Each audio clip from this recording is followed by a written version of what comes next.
Un tubo de aluminio de sección rectangular está sometido a un torque de 56,5 Nm a lo largo de su eje longitudinal. Determine las tensiones de corte y el ángulo de torsión. O sea, el ángulo, como nos da una longitud, nos está pidiendo el ángulo específico o unitario. Asuma G igual 28 gigapascales. Vamos a ver la sección. ¿Cuál es la sección a la que se refiere?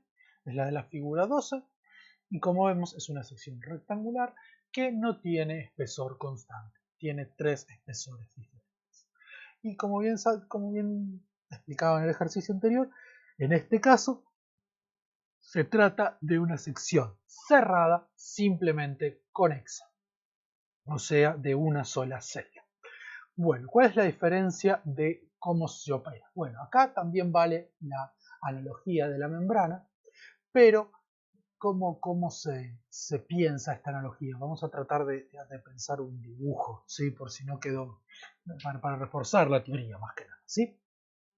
Entonces, la analogía de la membrana se demostraba que las ecuaciones diferenciales y condiciones de borde que debía cumplir la función de Prandtl o la solución al problema eran similares al caso de una membrana, ¿sí? O sea, un elemento elástico delgado, el cual se lo inflaba con la misma geometría que la sección que se iba a torsionar, ¿sí? El ejemplo de una planchuela era bien claro, ¿sí? O sea, se deformaba en la planchuela, ese alto que tenía la membrana era igual al flujo de cortante, ¿sí? que iba a ser visto por la membrana, con lo cual se deducían las ecuaciones para secciones abiertas. Ahora, en este caso, la diferencia es la siguiente. La membrana, ¿qué es lo que sucede? Tenemos un borde exterior y un borde interior, ¿sí? Y bueno, acá en realidad está descrita, por suerte, en la figura de este problema la analogía, ¿sí?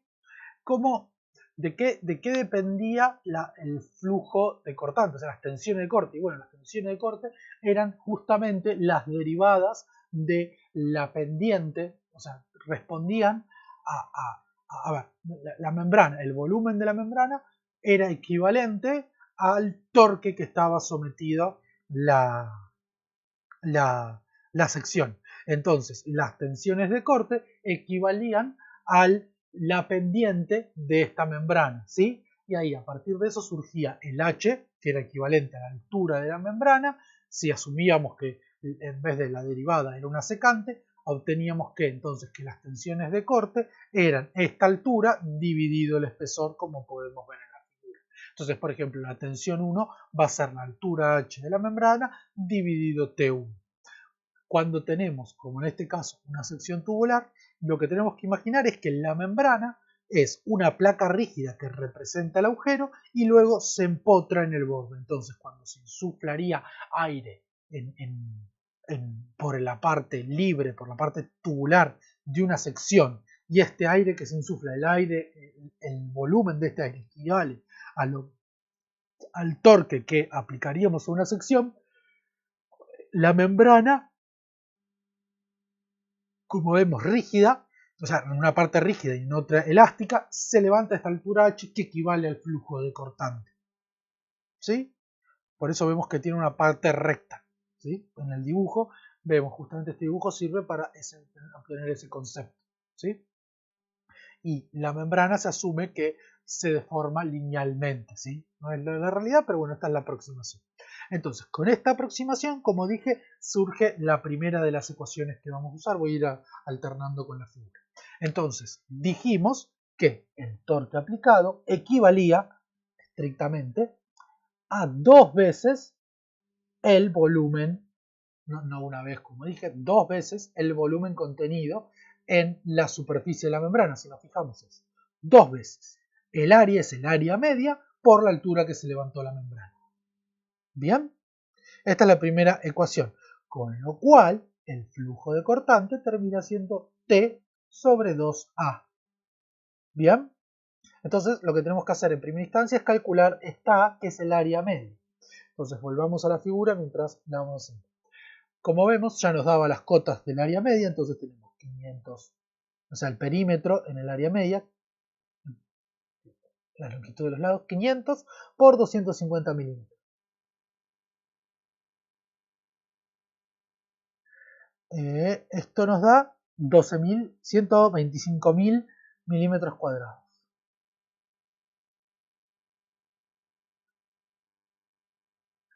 Bien, entonces, reemplazando en la ecuación del flujo de cortante, o sea, porque tenemos que es cuánto se levanta la membrana, el flujo de cortante da 226 newton por milímetro. Entonces, como estábamos viendo en el gráfico, dijimos que las tensiones dependen, es el flujo de cortante, es la pendiente la tensión, ¿sí? La pendiente la aproximamos con la secante de la membrana, o sea, es H, la altura H dividido el espesor en cada caso. Entonces tenemos tres tensiones, una correspondiente a cada uno de los espesores. Es H sobre T1, que nos da 18,83 megapascales. T2, que va a ser H sobre T2. T1 era de 12 milímetros, T2 es 6 milímetros, con lo cual esta tensión va a ser mayor, 37,67 megapascales. Y tau 3, que va a ser el H, pero dividido T3, que es 10 milímetros, con lo cual me va a dar 22,6 megapascales. Bien, entonces, esta lo que nos permite resolverlo rápidamente es la analogía de la membrana, ¿sí? Las tensiones creo que quedan comprendidas fácilmente, ¿sí? Entonces, tensiones. Para una sección simplemente conexa. Ahora vamos a ver con una múltiplemente conexa en los próximos ejercicios, que por ahí es un poquito más complicado, ¿sí? Y el otro dato que nos pedías era el giro unitario.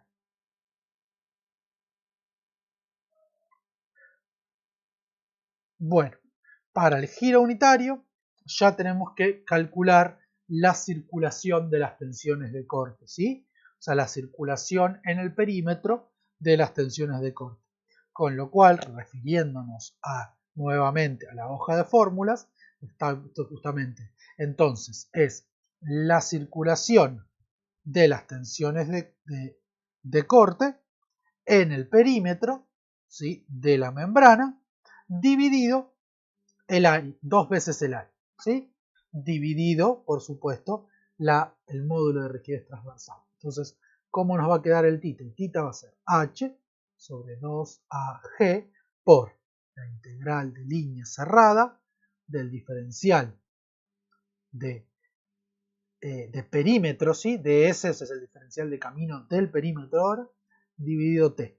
Esta integral, como es una sección rectangular, la voy a discretizar, con lo cual me queda que es H en este caso, porque es una sola superficie, dividido 2AG por el largo del lado 1 dividido el espesor 1, más el largo medio, ¿no?, del espesor del lado 2 dividido el espesor respectivo, más el lado 3 dividido el espesor respectivo, más el lado 4 dividido el espesor respectivo.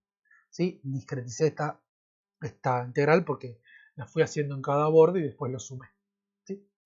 Y por eso es cerrada, ¿sí? Empiezo en un punto y termino. Bueno, lo que nos queda, para este caso, para el primer ejercicio, vamos a reemplazar los valores. Entonces es 226 por 226 newton milímetro dividido 2 por 125.000 milímetros cuadrados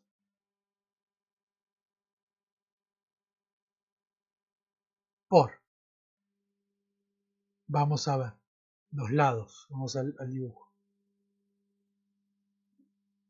T4 y T6 son iguales, por lo cual es 2 por 500 milímetros dividido 6 milímetros, más 250 milímetros dividido 12 milímetros, más 250 milímetros dividido 10. Como vemos, el paréntesis es adimensional. Newton sobre milímetro dividido de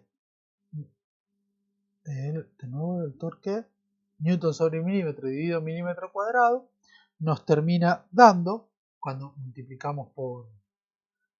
y me faltó G, perdón. Y los 28 por 10 a la 3, perdón la desprolijidad, 28 por 10 a la 3 acá, me faltó G, megapascales. Megapascales es newton sobre milímetro cuadrado, el milímetro cuadrado se me cansa, el newton se me calense y me queda radianes por metro, que yo lo expresé en milímetros. El resultado de esto es 6,861 por 10 a la menos 6 radianes por metro.